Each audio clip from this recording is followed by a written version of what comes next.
Hello everyone, I'm Spasmodic, and frankly, a lot went wrong to get here. Today's topic? StarCraft, the game title that you can type with just your left hand.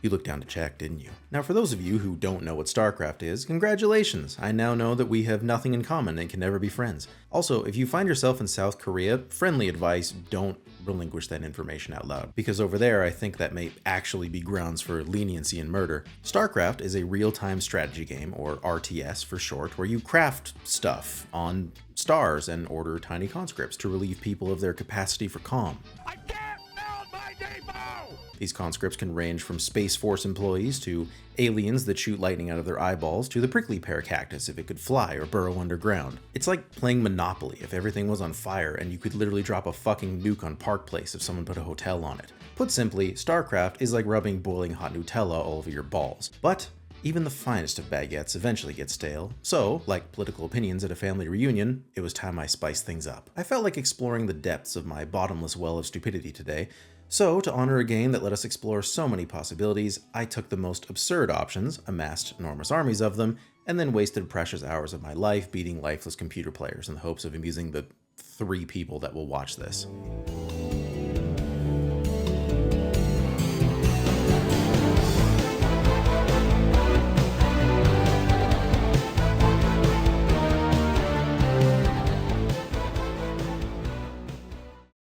As you can plainly see, the Reaver looks a lot like a Roomba, if it was a dick. Now, when I embarked on this inspiring journey, I was drawn to the Reaver like some people are to Taco Bell. On the surface, it sounds like an amazing idea. And then the problems start. The buildings needed to produce Reavers cost more than a single French fry in Seattle, the Reavers themselves cost a lot of money, then they take forever to build, then you have to pay to actually arm the things. It's like if EA was a musket manufacturer. And even if you have the patience to do all of that, Reavers move slower than plants having sex. Charging from one side of the map to the other is less charging and more like watching someone who has been freshly kneecapped attempting to run up a hill. And heaven help you if you encounter a narrow path at any point. The AI in StarCraft is like a straight pride parade. It's nothing but an uncoordinated, confused, rage-fueled orgy where the occupants occasionally stop and appear to eat grass. The upside, however, is that Reavers are like receiving a one-word text. They do a surprising amount of damage. 125 points of damage with a single upgraded attack, to be precise. For a real-world comparison, it's like playing Battleship, but instead of guessing where enemy ships are, you hire the T-Rex from Jurassic Park to fucking stomp on the entire board. The attack also deals out splash damage, so anything in close proximity to the main target that hasn't already been reduced to ribbons effectively begins bleeding internally. Imagine for a moment someone has lent you a cannon and you decide to fire it at someone's house. Fuck yeah, girl boss behavior. The house is the main target, but you're probably gonna fuck up a lamp and some plates in the process. Now, in order to address the abysmal ground speed of the Reaver, and because I have all the integrity of a dry leaf, I decided to shuttle them around in shuttles, which is a fine idea at a glance, but shuttles are about as sturdy as the tinfoil around a baked potato. Plus, Reavers can't shoot air units, so despite all the positives, I really wasn't sure how all this was going to play out.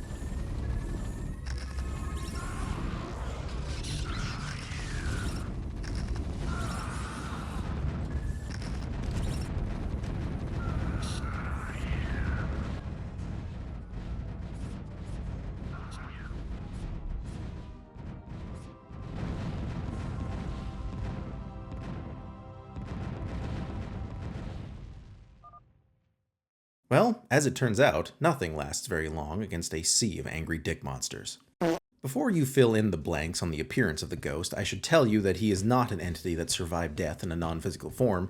He's just some guy who can turn invisible sometimes, and he takes himself far too seriously for someone made out of creme brulee. Ghosts are a lot like mosquitoes. They're probably good for something, but it's difficult to imagine what. They can't endure anything more than a light tickle before being ground into soup, and their rifles are about as effective against literally everything in the game as a staple gun is at stopping a fucking asteroid. The feeling of laying eyes on a ghost is a lot like listening to anything that comes out of Elon Musk's face, or this guy Josh that I know. They both navigate conversation as if they have just dumped a bucket of clown shit in front of you and now they're just awkwardly gesturing at it. But once you get past that initial shock, you're left with only one reasonable conclusion. This is a worthless fucking loser that no one likes. No one in their right mind would ever spend the time building an army consisting entirely of ghosts, because that level of stupidity would collapse a fucking star. But as chance would have it, the ghost becomes vaguely practical when you find yourself with over 100 of them at your immediate disposal. Now, I was expecting this to go horribly wrong and take forever, but I ended up shitting all over every enemy base I walked into harder than a lactose intolerant who loves cheese. I could almost feel the world beginning to tilt under the weight of their massive balls.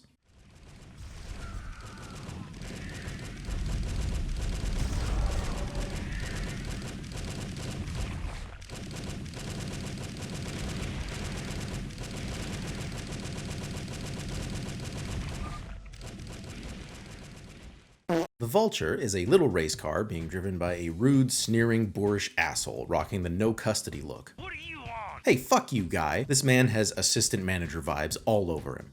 Sadly, however, I begrudgingly admit he is quite good at his job. The Vulture happens to be one of the best units in the game. They are faster than Usain Bolt on a caffeine buzz, and they're so cheap, I think they might be Italian. The Vulture also has the ability of laying these things called spider mines. They're like regular landmines, except if one scurries across your floor, you should probably burn your fucking house down. What's odd is that the spider mine only deals damage to units, but not structures.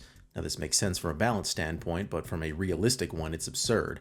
How many explosives do you know that are selective? Although I suppose we abandoned realism around the time Tassadar flew a spaceship into a giant talking eyeball. The Vulture is also very effective at destroying weak, defenseless things like children or my self-esteem. He doesn't do so well, however, at killing anything else. Someone holding the lid of a garbage can, for instance, like Captain America.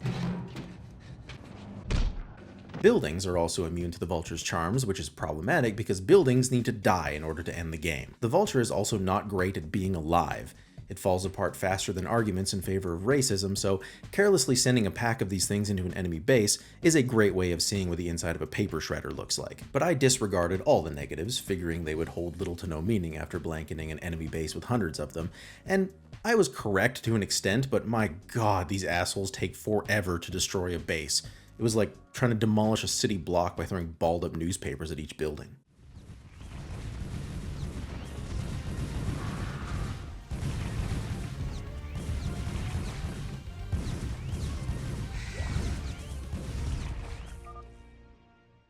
Also, I was a professional Italian for 10 years. I was allowed to tell that joke earlier. In the interest of veering off course for a second, when you hear the word fire bat, am I the only one who immediately pictures something like this? This reminds me of the time my wife and I went to the zoo, and shortly after wandering into the bat exhibit, I said, "Look, honey, they keep Pokemon here. It's a zoo bat." She immediately waterboarded herself. Anyway, the fire bat looks nothing like my stunning artwork.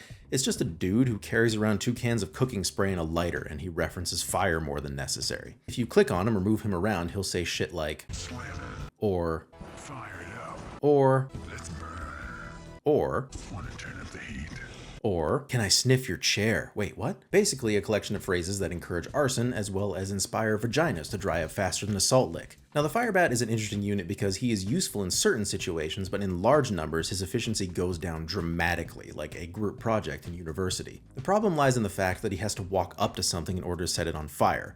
I cannot believe I am characterizing that as a negative, but there it is. Now, I know that sounds more awesome than panda boners, but the Firebat lacks the ability to just kind of look up a little bit, and he struggles against things that fire from a distance. He's terrible against everything in the game, frankly, even stationary structures. Thankfully, the Firebat shares my outlook on life, in that there isn't a problem that can't be solved by being set on fire.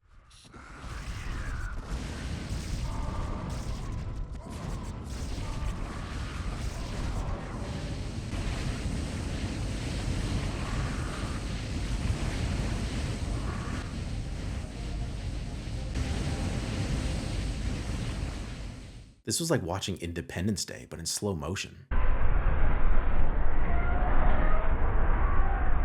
Are you familiar with the phrase, the best defense is a good offense? I would like to amend that statement now by saying the best defense is a good offense, eventually. You see, in StarCraft, it's not just Edward Scissorhands and weird baldy arm dogs here that get to have all the fun. Who the fuck shaved these things? Certain structures in the game have the ability of murdering things as well, like our friend the photon cannon here.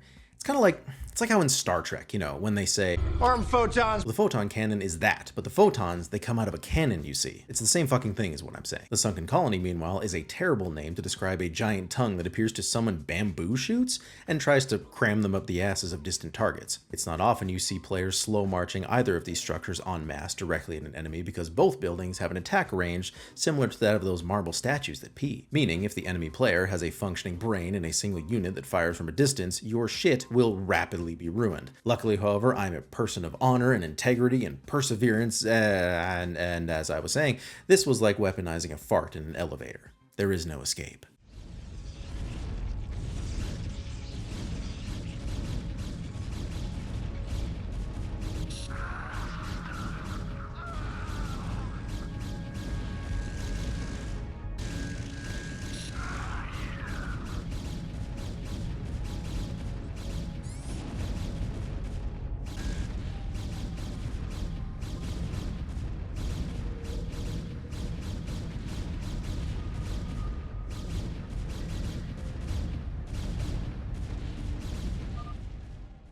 Now, let me ask you, have you ever experienced a confused erection? Now, most erections, they have a purpose, a goal, but instead you find yourself sitting there reading the side of an Advil bottle, as you do, and suddenly you pop a stiffy so hard you could shoot fucking tank shells out of it. Yes, like the cold kiss of a toilet bowl on the tip of your dick, this sensation is off-putting to normal people. And yet, as I sat there constructing a field of what appears to be the Sarlacc if it were a porn star, I looked down, and there it was, staring back up at me like a celery stalk. But as perplexing and vaguely alarming as this sensation was, like that time I accidentally swallowed an entire grape, I pressed on. Sunken colonies are more difficult to use than photon cannons because sunkens can only be built on this thing called creep. No, it's not a foundation made up of old Louis C.K. DVDs. It's that weird gray, scaly looking shit that looks like mop water when the bass drops. If you would like some creep yourself, you have to build a hatchery or slowly move your sunkens towards the enemy like mold growing in Fast Forward, or watching a heat map of the construction of Subway franchises. What I'm trying to say is that none of the options available to you are great. It's like being Jeffrey Dahmer's neighbor. You could ask questions and be that person who starts a fuss, but then again, all that sawing is oddly soothing. The one saving grace is that if an air unit strolls along and tries to ruin everything, instead of making a sunken colony, you can make a spore colony. And these things don't look like assholes so much as they do a collection of assholes, all haphazardly glued onto a giant penis that was recently dredged out of a river or spent time in outer space without a helmet. It wasn't long before my creeping field of tongues slowly began to cockslap my enemy to death, however that sentence makes sense in your brain.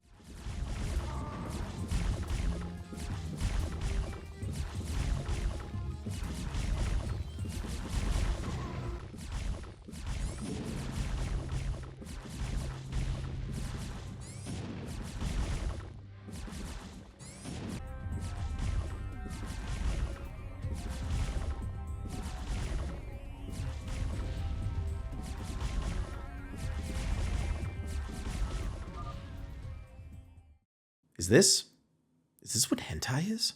Now, I know what you're thinking. I have been watching this shit for so long, I have raised my firstborn to adulthood, and the video is barely halfway done. You gotta be shitting me with this fucking guy. Well, first of all, I am not shitting you. Secondly, however long this video ends up being, I guarantee I spent longer making arbiters. Massing arbiters is annoying for a number of reasons, but it's weird for me personally after having played so much Halo 2, because every time I hear arbiter, I immediately just picture this dude. First off, arbiters are a little expensive. Then they take so long to build, the sun is liable to explode before your first arbiter pops out. And even when you do finally get an arbiter, they're just so slow and dumb, it's like trying to ask a Home Depot employee a question. And even if you get to attack an enemy base, it's a small consolation because the arbiter attack is effectively just blowing bubbles. There is one thing you desperately want to avoid above all else while building arbiters, and that is having to do it twice. That would take so long, I would legally be declared dead. So in an effort to abate this, I locked a couple enemies in their bases and just threw bits of gravel at them until they died. Any more than these few computers and I would have dug my eyeballs out with a spoon.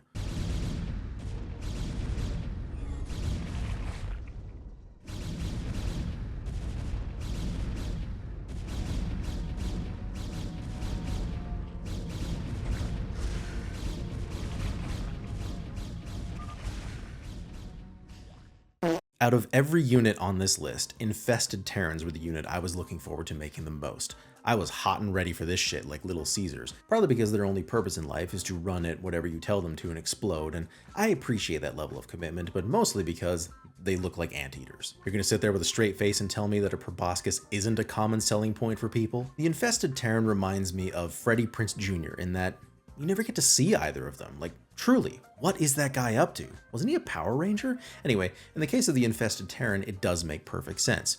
Here's what you have to do in order to get a single Infested Terran. First, you get him to break up with his partner. Then you play as Zerg. You must be playing against a Terran. You get yourself a queen, which is basically a deflated boob that someone stretched over a potato. Then you damage a command center to a certain point, promptly fly your queen at it, and infest it. Congratulations, if it doesn't die immediately, you can now build vacuum faces one at a time. But of course, my goal was to amass an army of these things, which is a touch more arduous.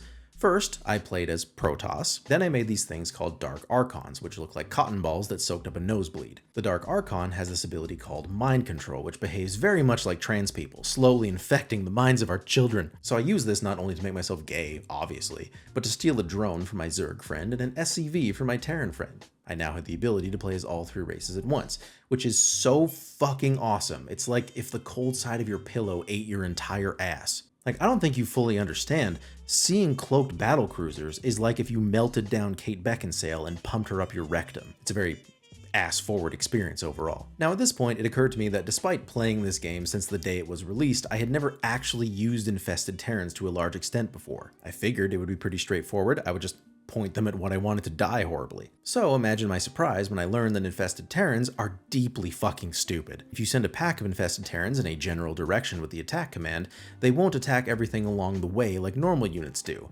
Instead, they will run to that spot you have designated, pause for a brief second, and then explode. I also discovered that if you run one into a dense cluster of their own kind, it will cause a chain reaction that murders dozens of them. They're like a cross between a house of cards and vomit in a balloon. On the bright side though, if you do succeed on clicking on the correct thing, that fucking thing is going to die. Look at how much damage these things do. That's like a lot of arbiters. So it took longer to make the army than it took to watch all 800 seasons of Survivor, but it was worth it to march hundreds of these portable puke nukes into a base and watch it disappear under a cloud of fart dust.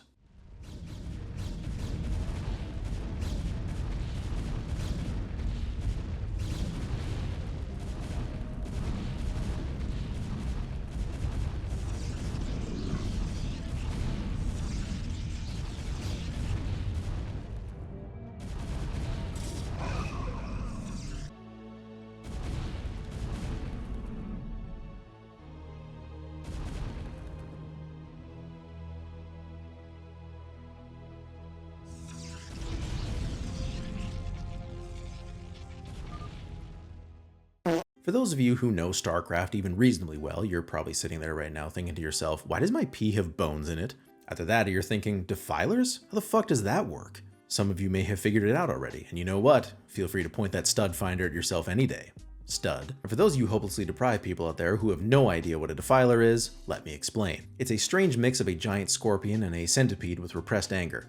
It's also an apt nickname for someone who gets caught fucking the Christmas ham. But why would people who know the game well have reason to scratch their heads? That thing looks menacing enough. Well, the Defiler doesn't actually have an attack. It barely has the ability to air guitar. It does have special abilities though, one of which is called Plague. Little known fact, the name of this ability was inspired by the bathroom across the hall from my Spanish class in high school. I never did figure out whose tooth that was in the spider web. Anyway, Ketchup Goop inflicts constant damage on any unit or structure in the target area, but it doesn't kill anything outright. So, what is the point of having an army of these things? Well, say you're playing against a Terran. If their buildings go below a certain health, they begin to burn down. Now, you can repair them, but it costs money to repair things, and eventually you run out of money. And if all of your buildings burn down, you lose the game. Oh yes. For any hot dogs that may be watching, let's fucking go!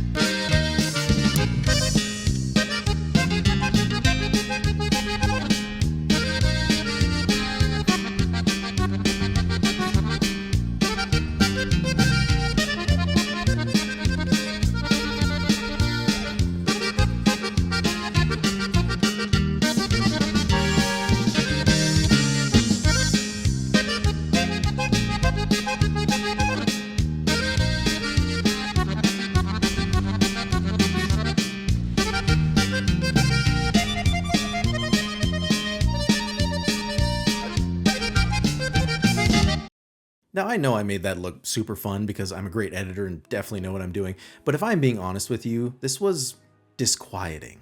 This was supposed to be a fun, clever little afternoon romp, but at a certain point I just found myself sitting there in silence, slowly melting this computer player to death with my army of wiggle monsters.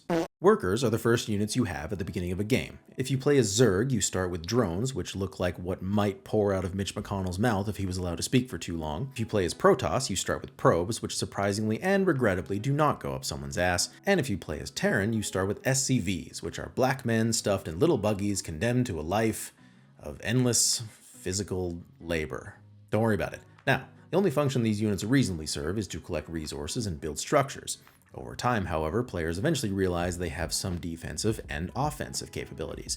But if your entire army consists of them, you have deluded yourself into thinking this behavior is okay. It's like all that step bro shit you hear about online, like, I'm your step bro, so it doesn't count. That just sounds like a sneaky fucking loophole if you ask me, step bro. Oh, let's just keep it in the family. This isn't fucking helping, step bro. Now, despite it being completely pointless, I elected to use mind control again so that I could play as all three races, with the intent of tripling the size of my shockingly useless army. You would think an army of this size would be unstoppable, but the counter to it is literally anything behind a wall. A 20-pack of chicken nuggets, a freshly removed gallbladder, a single human baby that someone mistakenly rolled in front of the army. Thankfully, computer players are historically terrible at defending, so I was able to stroll in and carpet the enemy base with hundreds of these little silly snakes in the grass. It took a while, because the worker attack is akin to opening a bottle of vinegar too fast and having some of it splash on your arm, but I eventually conquered, like a pack of children overpowering a birthday clown.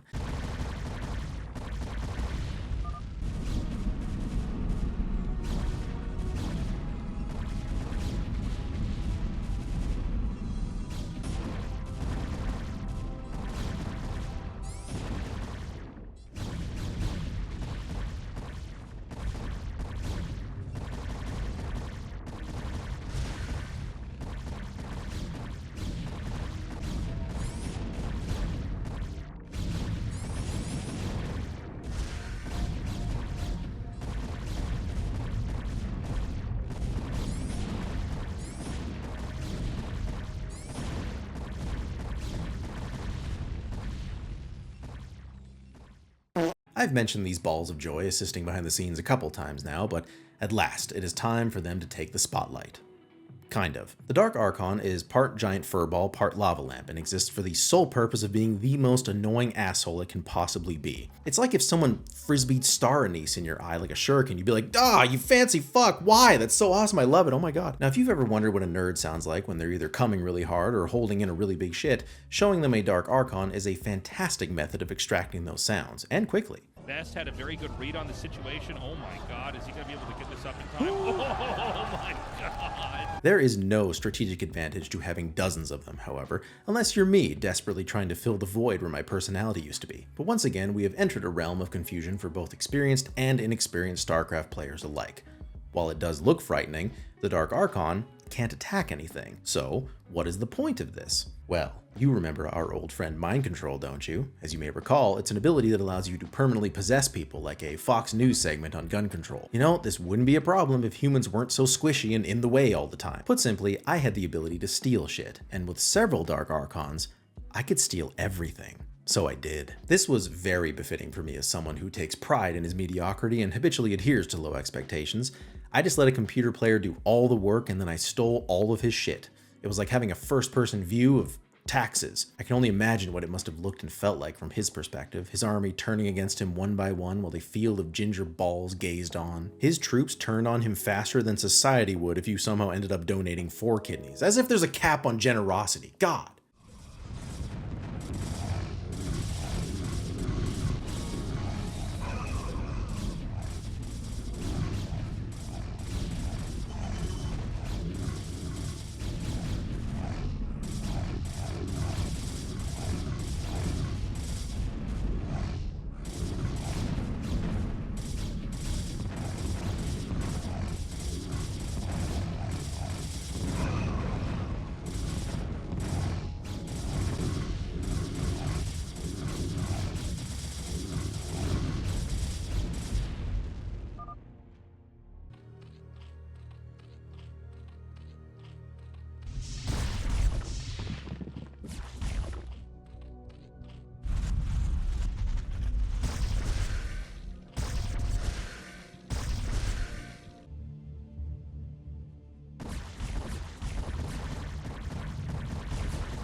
We come to it at last, the unit that soared above everything else in every possible way, in annoyance, difficulty, and absurdity. This unit was solely responsible for my pivot into a career in cactus fucking. The Broodling.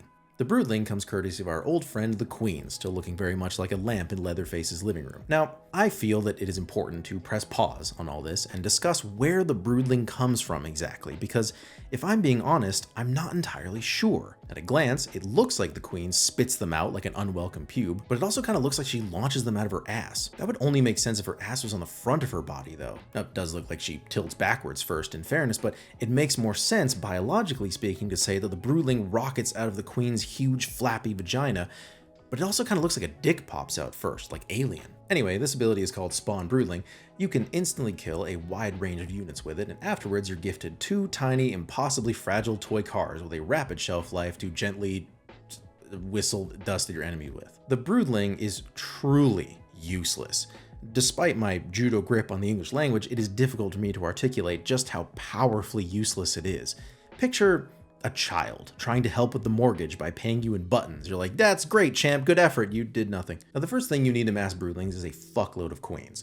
Spawn Broodling costs an absurd amount of energy, so 1 or 2 queens is just not going to cut it.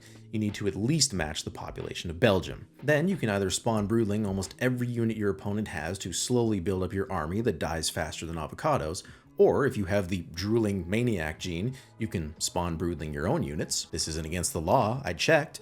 If you're interested in clawing through tedium, you have the option to spawn Broodling a Broodling, so 2 Broodlings becomes 3, but that triggers an existential crisis because where does the first Broodling come from? You can say Broodling 5 times really fast, and honestly, it's not that hard. You can also just not do this and spend your time doing other manly things, like objectifying women and eating cigars. Do I understand the red pill movement correctly? Of course, Broodlings are difficult in theory, but I knew all of this shit beforehand because I'm a fucking genius. So I just locked a computer player in his base and subjected him to the hesitant bee stings. And not even that, it's like I pulled the seeds out of a bland jalapeno and just flicked them at my opponent, which is unsporting, I guess, but this project, it was really a metaphor for life. It's pointless and unfair. Don't make things harder for yourself by playing by the rules. Had I done that, by the end of this, I would have chopped my feet off and thrown myself in the ocean.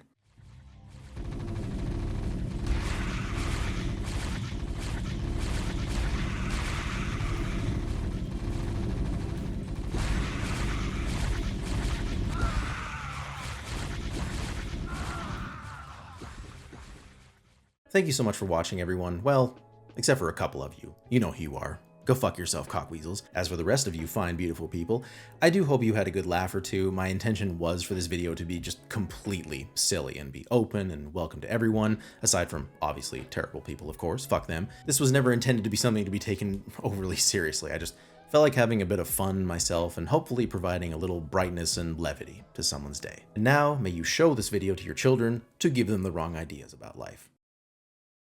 Except, before we go, just one last thing.